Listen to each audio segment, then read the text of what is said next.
All right, we have major developments tonight from the Mueller witch hunt. Here's what you need to know. First, the special counsel's memo on Paul Manafort is out. It is heavily redacted. We do know, however, that Robert Mueller believes that Paul Manafort breached his plea deal and lied to investigators, all surrounding alleged crimes, none of which have anything to do with President Trump, none of which have to do with Russia or anything to do with collusion. Instead, a source with knowledge of the investigation tonight telling Fox News that much of the redacted information likely includes potential criminal allegations, we are told, against Tony Podesta. That would be John Podesta's brother, Democratic lobbyist. John Podesta, of course, the Clinton campaign chair. Absolutely nothing. Now, we're talking about in the Manafort case, tax evasion, other charges, bank loan applications dating back to 2007. White House Press Secretary Sarah Sanders issued this statement. It said, quote, the government's filing in Mr. Manafort's case says absolutely nothing about the president. It says even less about collusion. It is devoted almost entirely to lobbying related issues. And I'll add, long before Paul Manafort ever met Donald Trump. And also breaking today, two separate sentencing memos were filed against one-time Trump attorney Michael Cohen. First, the Southern District of New York completely rejecting Cohen's pleas for leniency, writing that, quote, a substantial term of imprisonment is warranted. Then the memo continues, Cohen's decision to plead guilty rather than seek a pardon for his manifold crimes does not make him a hero. In exchange for Cohen's guilty plea, the prosecutors recommended only a slight reduction to the suggested 5-year prison sentence. And meanwhile, the next memo from the special counsel, well, that focused on Cohen admitting that he lied under oath to the federal government, writing, quote, the sentence imposed should reflect the fact that lying to federal investigators, in fact, has real consequences. Let's be clear. The one thing that these two filings have in common, nothing to do with Russia or collusion at all. Zero evidence in any of these documents of Trump-Russia collusion, zero.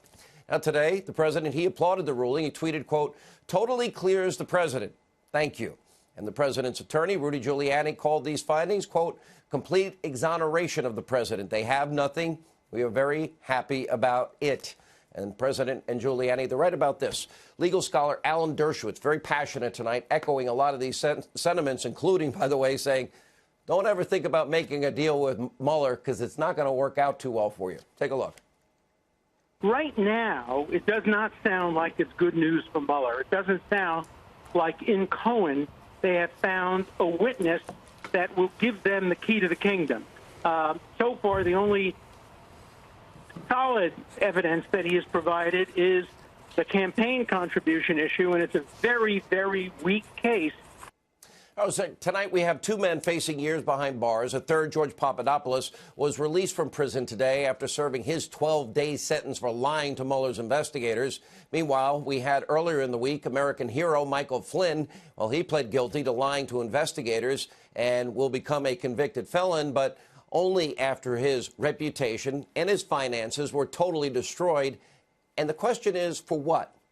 When you read these documents, we hear about taxi medallions, fraudulent loan applications, tax evasion, lying about a potential project in Moscow that never got off the ground, and whether they stopped talking about it in January 2016 or June in 2016. Wow, the horror. How will America ever recover? Clearly, an election was stolen by all this information. After months of intense investigations, millions and millions and millions of your dollars spent, seedy perjury traps, legal coercion. We have absolutely no evidence of any wrongdoing by the President of the United States. And then you ask yourself this question. Do you feel safer tonight?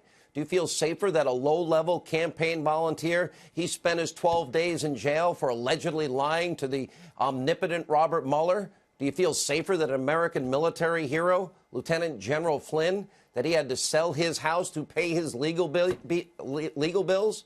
Oh, the thanks one gets for 33 years of service to his country, 5 of those years in combat. By the way, neither Comey, McCabe, Strzok, or anybody in the FBI thought he lied. But, of course, they put the screws to General Flynn, and he had to compose a lie about lying, and he did it to protect his family and to get out of the mess economically that they were putting him in.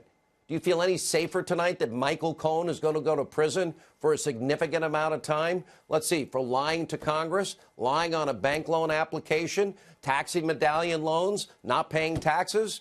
Do you feel safer knowing that Manafort might spend the rest of his life behind bars because of, again, tax fraud and lies on loan applications? Had nothing to do with Russia years before he met Trump? Do you feel safer that everyone surrounding the president is seemingly targeted and those on the left get away every single day scot-free? Is that the America we want to live in? Take, for example, fired FBI Director James Comey and what we learned this week about him.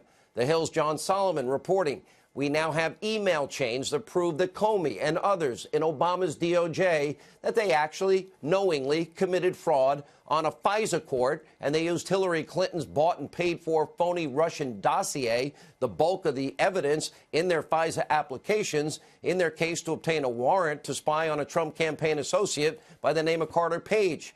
Well, they did all of this, we learned this week, knowing full well that the intel community did not trust the contents of Hillary's bought and paid Russian dossier. In other words, they knowingly committed fraud on the FISA courts. Not once, not twice, not three, but 4 times. Where's that investigation into Jim Comey and Sally Yates and Rod Rosenstein and everybody else that signed on to those FISA applications, giving judges fraudulent, unverified, uncorroborated Russian lies, not telling the judges that it was directly paid for by the opposition party candidate to spy on an opposition party? So today, Comey testified behind closed doors on Capitol Hill. His attorneys allegedly ran cover for him and prevented him from answering any tough questions. And during a subsequent press conference, arrogantly, he's brushing off any charges that his FISA court conduct was wrong and illegal and disgusting. But I want you to think of this. Remember, he's the guy that signed on to that first warrant. That was in October of 2016. But that means he had to verify it was true. That meant he verified it. That means he corroborated it. That means he's standing behind it. But yet in January at Trump Tower, he told Donald Trump, then president-elect, that it was salacious and unverified. Watch this. I have total confidence that the FISA process was followed and that the entire case was handled in a thoughtful, responsible way by DOJ and the FBI. I think the notion that FISA was abused here is nonsense. Not even Christopher Steele believes his own dossier, and he's still defending it. The bulk of information used to get warrants to spy on Americans. Is that a little more important tonight? I would think it is. We all know the dossier was and is a debunked lie. Comey never verified it. Nobody verified it. Nobody corroborated Steele's so-called evidence. Steele himself wouldn't stand by it when questioned under oath in an interrogatory down in Great Britain, even after it was used to obtain a FISA warrant, even when he said it was salacious and unproven months after they had the FISA warrant in place. And James Comey, I guess he'll sleep well tonight, knowing that our two-tier justice system will likely never hold him accountable. So too will these liars. People that lied under oath, well, Michael Cohen's in trouble tonight because of it. What about Cheryl Mills or Uma Abedin or Bruce Orr or Glenn Simpson, Christopher Steele, James Clapper, John Brennan, Andrew McCabe, Lois Lerner, Loretta Lynch, Eric Holder?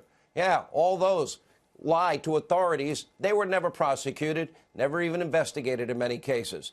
And let's not forget about James Comey. Remember, he lied to Congress under oath, but I doubt he'll get the Cohen treatment tonight. And then you have the king and queen of corruption, Bill and Hillary Clinton, from mishandling top secret, classified information, obstructing justice, deleting subpoenaed emails, acid washing hard drives with bleach pit, busting up Hammer's devices, phones and Blackberries, leveraging their political positions in order to rake in millions of dollars. The Clintons tonight are perhaps this country's most corrupt politicians, and they have never, ever, ever been held accountable. But that might be about to change. John Solomon, breaking news right here on this program last night. Federal authorities received whistleblower information in 2017 alleging that the Clinton Foundation of a whole bunch of wrongdoing. Congressman Mark Meadows has confirmed that the whistleblowers have, in fact, turned over hundreds of foundation documents to lawmakers and potentially now shedding light into the Clintons' cloud of corruption.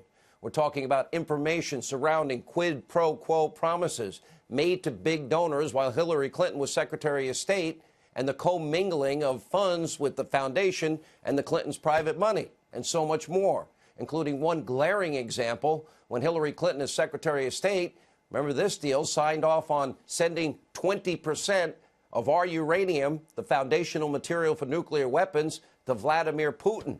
And by the way, this occurred as the Clinton Foundation was receiving millions and millions of dollars from the chairman of Uranium One and all the banks involved. Now, think about this.